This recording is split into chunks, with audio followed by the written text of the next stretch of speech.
So, good morning. Thank you for coming. I'd like to share with you some of my thoughts and some of my reflections about the title, Establishing Ties. You are responsible for your rose.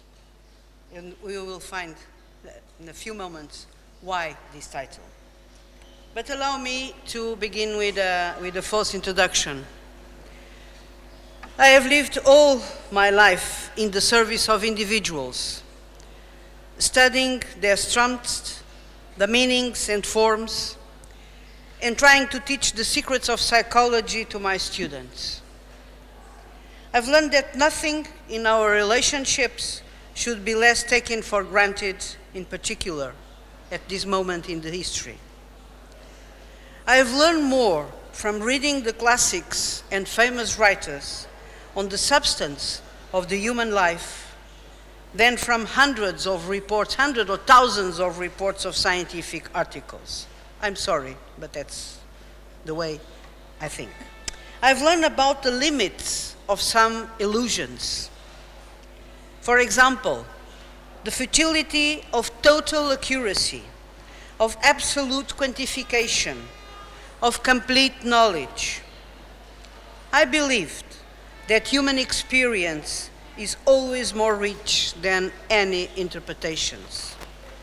And now, in this globalized world, without political or ethical control, that deprives the foundations of our existence and put on our shoulders uncertainty, risk, lack of prospects and stability, and when actions to eliminate those same risks are diverted on the real sources of danger, makes it easier to point out what is most at hand as being the reasons of uncertainties and risks that we live. Therefore, some individuals need a kind of interpreters who understand the utility of enlarging the small, accommodated or non-existent horizons through the potential of the infinite dialogue with each one's conditions.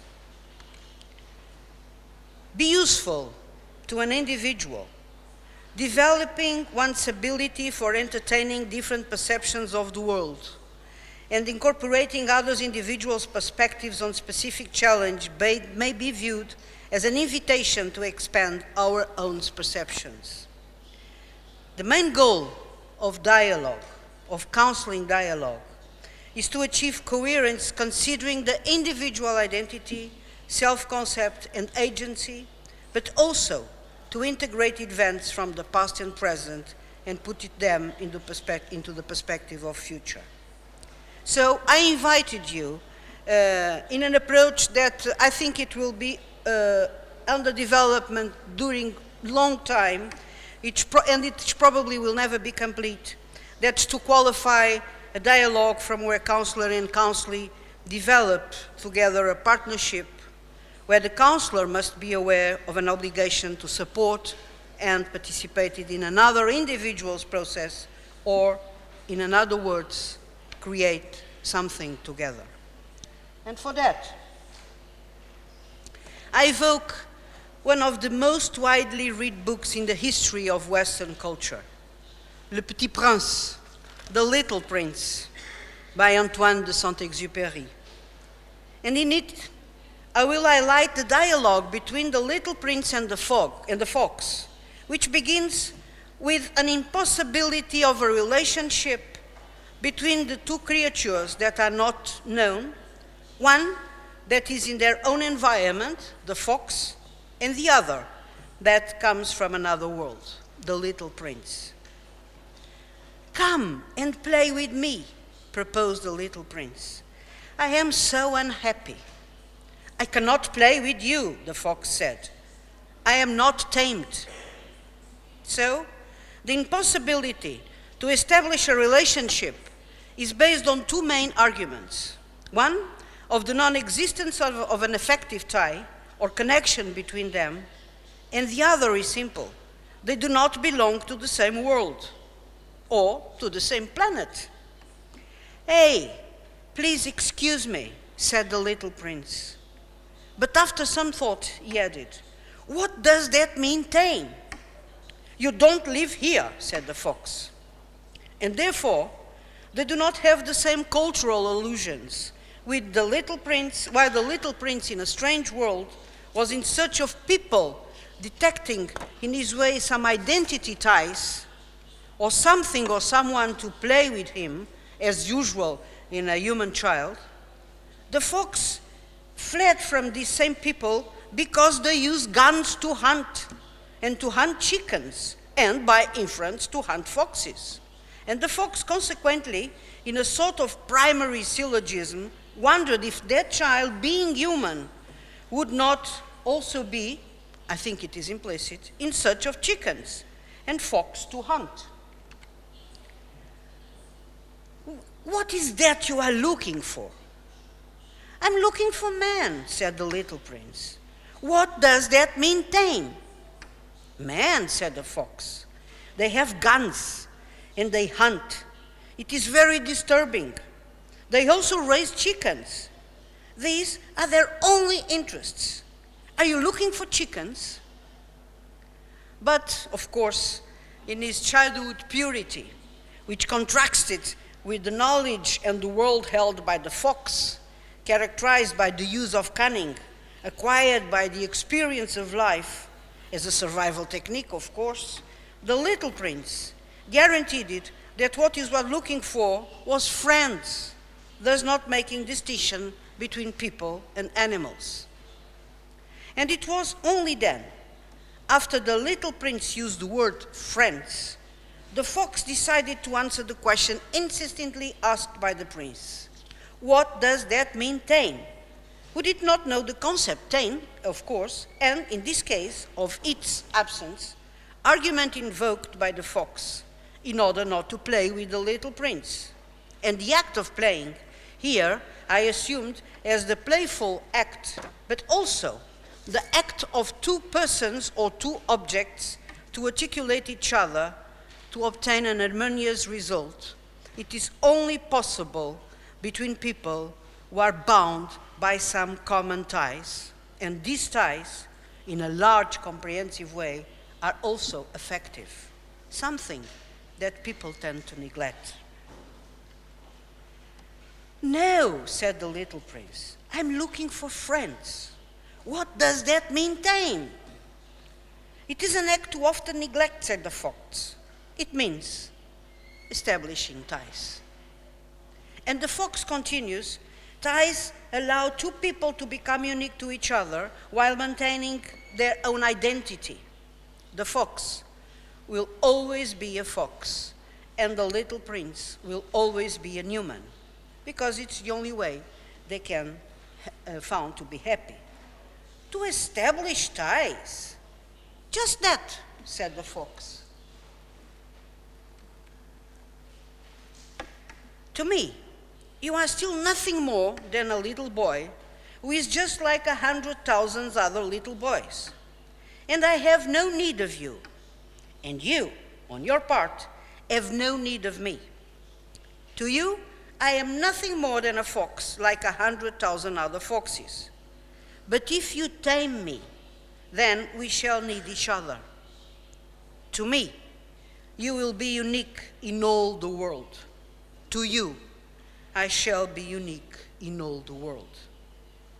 And the fox further specifies, referring the distinctive features which allow the members of a group to feel at the same time identified with each other, but in opposition to another group whose elements are also united by distinctive traits, but different distinctive appearances.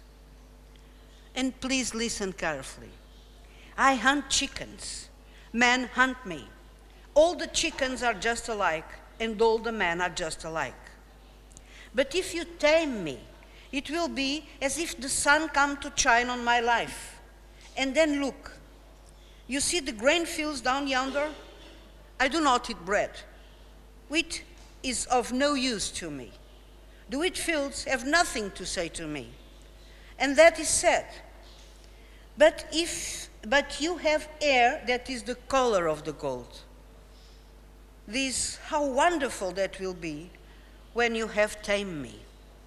The grain, which is also golden, will bring me back the thought of you, and I shall love to listen the window of the wheat, in the wheat. And it is also these ties that infuse in individuals a sense of responsibility for other individuals, especially those with whom they have established connections, and to allow them to consider them as unique, after all, as we do since the very beginning of a counseling process. Men forgotten this truth, said the fox, but you must not forget forget it. You become responsible forever for what you have tamed. You are responsible for your rose. I'm responsible for my rose, the little prince repeated, so that it would be sure to remember. That's the title of my presentation. Brief. Saint-Exupéry emphasizes, through the voice of the fox, the importance of rituals in people's lives, insofar as they allow them to organize their lives so that each day may be different from the others, just as people should be in order to keep their identity. Those are also actions too often neglected, said the fox. They are what make one day different from another days, one hour from other hours. There is a rite, for example, among my hunters. Every Thursday, they dance with the village girls. So Thursday is a wonderful day for me. I can take a walk as far as the vineyards. But if the hunters danced at just any time, every day will be like every day other, and should never have any vacation at all. Let us recall and consider the basic ideas of these passages, all of them arising from the fact that the two creatures, two persons, two individuals, live in a dual reality. On one hand, both interact with the same objective identities external to them. For example, man, flower, the harvest. But on the other hand, these objective identities arouse in each them of subjective reactions resulting from their own experiences. The first of these ideas is the impossibility of communication between individuals because they don't belong to the same world. I mean, the same environment. You don't live here. And the lack of a connection between them. I cannot play with you. I am not tamed. The second idea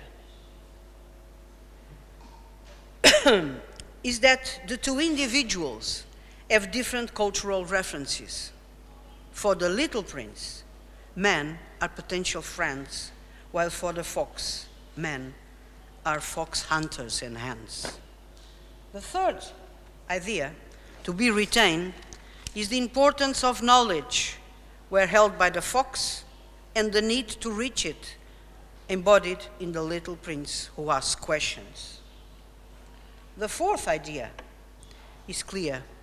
Only the establishment of ties between individuals makes it possible to overcome problems and to construct, or better, to co-construct relationships, which is represented here by the reference to rituals and by the construction of symbols.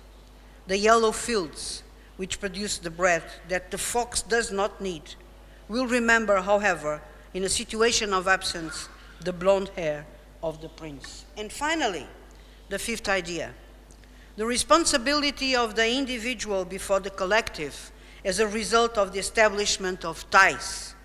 You become responsible forever for what you have tamed. You are responsible for your rose. But if I use technical language, I may say, to create something together where meanings are co-created during the conversation, where new dialogues gradually take shape and contain a deeper meaning and rest on a value-based conviction, creating in that way a degree of sustainability, trying to connect phenomenology and social constructionism by placing the concept of meaning at the core business of conversation, or if you want, of dialogue. I'm sure that we all read The Little Prince. After all, it is the fourth most well-read book in the history of mankind, excluding religious and doctrinal texts, after Don Quixote de la Mancha by Miguel de Cervantes, A Tale of Two Cities by Charles Dickens, and The Lord of the Rings by R.R. Tolkien. And read it in a framework of children and young people literature, an age group to which tradition, almost exclusive, attributes the right to imagination and fantasy. Indeed, a child that travels freely from planet to planet, each inhabited by a single being endowed with consciousness and language ability, among them plants and animals, to speak the thinking the manner of humans, thought maintaining the idiosyncrasies of their own species, cannot be anything else than a story for children. And yet, from the point of view of objectivity, the worlds through which the Little Prince travels, as well as the characters with which he interacts in each of these worlds, the narrator, the flower, the king, the conceited man, the tippler, the businessman, the lamplighter, the old geographer, the snake, the echo, the weasels, the fox, the railway switchman, the merchant, and of course the lost aviator, belong to the universe of fable and fantasy that, by definition, absurd manifestations are treated and understood as normal behaviors. However, in this journey through the little exulated worlds, each of the characters, and it's curious because in the case of humans are defined by their occupations, contributes to the Little Prince creating a truth from which he can see the world. And this truth is not the world that exists, the real world, but the way each character, both the Little Prince and the interlocutors, understands and assimilates it. And giving this duality, the reader forgets the unlikely for the successive scenes, not even wondering how the prince can travel between asteroids of their life and characters identical to the human ones of the Earth, and concentrates on the essential, which is the experience of each one of the characters, animated or human, but always refer to the real world, the railway switchman, the ship that eat little bushes, the fox that does not like humans. They are voiced by themselves, helping the child to grow by transmitting the truths that really matters.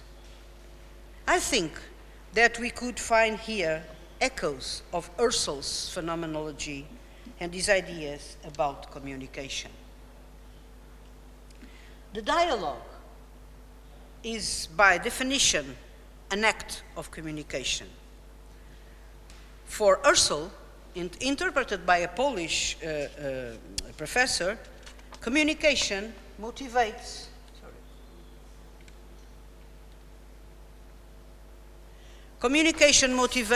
others to do something. There is no doubt. The communication introduces completely new dimension of human practice. Namely, according to communicative acts, I am never alone, and my actions should be grounded on the responsibility of the other. Sketch relation is two-sided, but the aim is common, a consensus. Therefore, there can be no rigid or standardized models of dialogue, regardless of the situation in which it occurs. In an interview situation, which presupposes a dialogue, the interviewer, who is an integral part of the process and not an external agent interested in obtaining on the respondent a given answer that can condition us, it's not alone. That is, has to take into account the view that the other has of the world and respected it. I think as an example, so many times pointed here, the case of the model proposed by Savickas, who can fit into this phenomenological concern of Husserl, in that it is organized around items that aim not to condition the respondent's response, but to motivate him or her to act, in this case, telling his life story, which will be one of the possible representations of his own unique way of seeing the world, and from which, from then on, we also become a part. By telling the stories, the individuals, the little prince, can connect his or her subjective realities to the challenges of the social world. As Brunner and Gergen pointed out, subjective perceptions and resulting personal self-constructs need to be replaced or modified in social discourses that are relieved in a counseling dialogue. Another selection could be described as affections. Identity simply does not exist without the language of affection, from which interpersonal relationships and people relationships with the context in which they find themselves or could find themselves are constructed and developed. The language of affection, which theoretically can be dissociated from other forms of language, implying a choice of object or situation, can be observed through the manifestation of an individual's feelings in relation to an object or situation. Or using Reclin's words, this is a manifestation of the emotions which, in being the individual's intensive affective responses to the stimuli of their surroundings, can also influence the process of choosing new objects and situations, which will in turn require new responses. That's because of that the concept of dialogue, in being complemented by interindividuality, is a fundamental aspect when it comes to the position of which forms the heart of counseling. The notion of dialogue becomes theoretically central to the understanding of the various situations that bring something to that which we refer as life. Dialogue means integrating it into an act of communication in opposition to the fundamentalism view of language, in the adoption of the hermeneutic or dialogical positions as reflected in the works of Gadamer and Bakhtin, respectively. Hermeneutics is concerned with understanding the meaning that people make of their lives. It takes into consideration the historical and psychological reality of the lived experience of the person whose life is being interpreted, and that of the interpreter, her or himself, because an interpreter understands by construct reference to her own experience, to her own perspective, preconceptions, biases, and assumptions that rest fundamentally on their lifestyle, life experience, culture, and tradition. From the hermeneutic perspective, we understand the new in terms of what we already know, and more importantly, in terms of who we are. And similarly, Bakhtin has emphasized the dialogical nature of all understanding. Understanding presupposes and recognizes the other with whom one can agree or disagree. And I quote Bakhtin, "The consciousness of other people cannot be perceived, analyzed as object or as things. One can only relate to them dialogically. To think about them means to talk with them. Otherwise, they immediately turn us to their objectivized side. They fall silent, close up, and congeal into finished objectified images." So, contrary to the idealistic philosophy, dialogism argues that a fully voiced consciousness is to be found at the point of contact with another, equally voiced consciousness. This implies that dialogues needs to genuinely engage again and again and again with the context.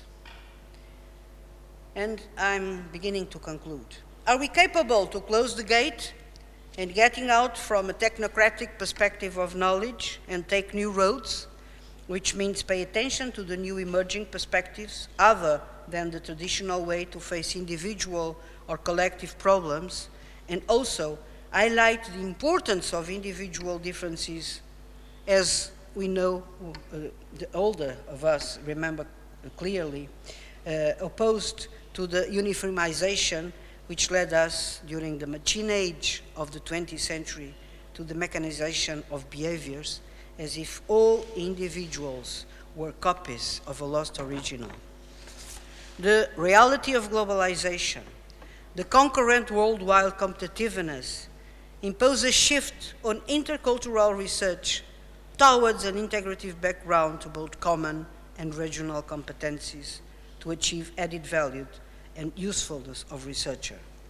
But also evaluation and its meaning of concerns related with conceptual definitions and the context of its operationalization, which means the identification of the relevant contents of cultural knowledge. I think that it's the crucial point, as we saw during these 2 days. We all know, and allow me a special word to the students, please consider that intervention is not a cumulative process of interpretation of the assessment data. It integrates environmental variables and considers the cultural context. And regarding the consequences of globalization, it seems to me that it is important to recognize the desirability of a greater proximity to culture in those issues. Or, quoting my colleague Marcelo Ribeiro, we could say that the social occupational challenges have produced a huge of career counseling field to initiate a process of reconstruction rather than a process of renovation. The reconstruction may come to pass to the ongoing founding of the career counseling field upon and through constant process of co-construction with the work world. So a comprehensive and functional approach on counseling needs some pillars, framed by a solid theoretical framework where the counseling concept emerged. For example, life design counseling may be seen as a comprehensive and functional perspective on counseling that constitutes the theoretical framework where the concept of co-construction emerged. So I'm going to jump one page, please, translators. Brief, a co-construction perspective is integrated into the paradigm of life designing, and consequently, counseling interventions are made around the self-construction process. Life design requires training on reflection and on the self-environment, requires training on receptivity and to feedback and the imagination of possible selves. The nature of changes that are taking place in the demands of intervention, that means the counseling process, imply a new training process that based on intensive study about individuals' dialogue and stories. The training of a dialogue that permits expression of emotion, that seek to discover and reveal one's own lives, and the training that permits identification of the salient elements of the selves. Training, to be effective, needs to be learner-centered. That means students must be involved in the design of the training. Training must include different learning styles. Training must align with the policies and practices. So, guidance and counseling for solidarity. Guidance and counseling for social justice. Guidance and counseling for dialogue in a diverse world is the motto of this conference. And I really believe, that it would be possible to put together UNESCO Chair on Lifelong Guidance and Counseling and its unit twin partners, a narrative collaborative practice, and in that way, taking part in the history of the other, and with it being supportive, following the dialogue in which ties were established so well synthesized in the sentence, you become responsible forever for what you have tamed. You are responsible for your rose. Thank you for your attention.